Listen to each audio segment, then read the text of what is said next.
अभी income tax की तरफ से एक नोटिफिकेशन जारी हुआ है जो ऑफिसर्स के पास जारी हुआ है, पब्लिश नहीं हुआ है। तो ये नोटिफिकेशन है कि 20 अक्टूबर से लेके 31 अक्टूबर तक का इनकम टैक्स में कोई भी फाइल प्रोसेस नहीं होगा। जिन लोगों को रिफंड मिलना है वो 19 अक्टूबर तक ही मिलेगा। 19 अक्टूबर के बाद 20 अक्टूबर से लेकर 31 अक्टूबर तक का फाइल नहीं किया जाएगा, कोई भी प्रोसेस नहीं होगा। अगर आपका एप्लीकेशन पेंडिंग है तो आप वेरीफाई कर सकते हैं, बट आपका एप्लीकेशन जो है प्रोसेस नहीं होगा, क्योंकि इसमें दीपावलियों की छुट्टी है। तो दीपावली की जो छुट्टी है वो 10 दिन का है।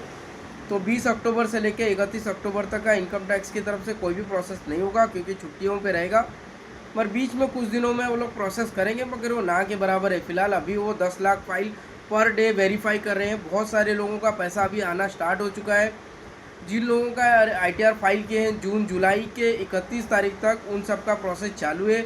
अगस्त वालों का अभी तक प्रोसेस नहीं हुआ है।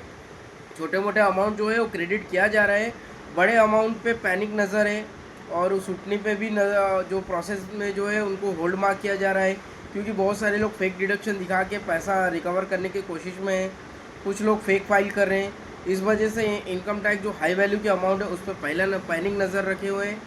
जो छोटे मोटे अमाउंट है वो छोटे छोटे जल्दी जल्दी क्लियर कर रहे हैं, ताकि जो बर्डन है वो कम हो जाए।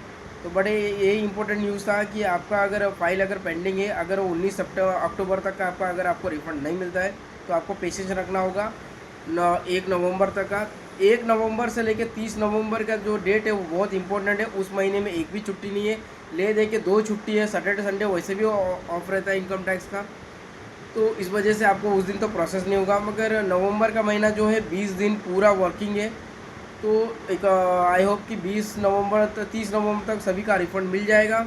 मैं थोड़ा पेशेंस बनाए रखना, क्योंकि देने वाला सिर्फ एक ही बंदा है। इनकम टैक्स में जो भी पैसा मिलता है और जो भी रिफंड का जो प्रोसेस है वो सिर्फ एक आदमी के ऊपर डिपेंड है। एक आदमी ही सारा प्रोसेस करता है, तो इसके लिए आपको पेशेंस रखना ही होगा। दूसरा कोई बात नहीं है। तीसरा जो बहुत इंपॉर्टेंट है, आप लोग अगर रिटर्न फाइल कर चुके हो, अगर आपका CA प्रोसेस किया है, तो प्लीज़ आपने CA को मत पीड़ो। CA आपका पैसा नहीं देगा, CA अपने घर बेच के नहीं देगा। वो आपका ग्रीवेंस में कंप्लेंट डाल सकता है या आपके बिहाफ में वो मेल कर सकता है। आप बार बार कॉल मत मैसेज मत करो, मेरा पैसा कब आएगा, मेरा पैसा कब आएगा, सबका आ गया मेरा नहीं आया। ऐसे बहुत सारे लोगों का प्रॉब्लम है। तो भाई एक चीज़ मैं बताना चाहूँगा कि CA अपना घर बेच के पैसा नहीं देगा। वो प्रोसेस देने का करने का काम इनकम टैक्स का है, तो उनके तरफ से डिले है। तो आप थोड़ा पेशेंस बनाए रखो। धन्यवाद।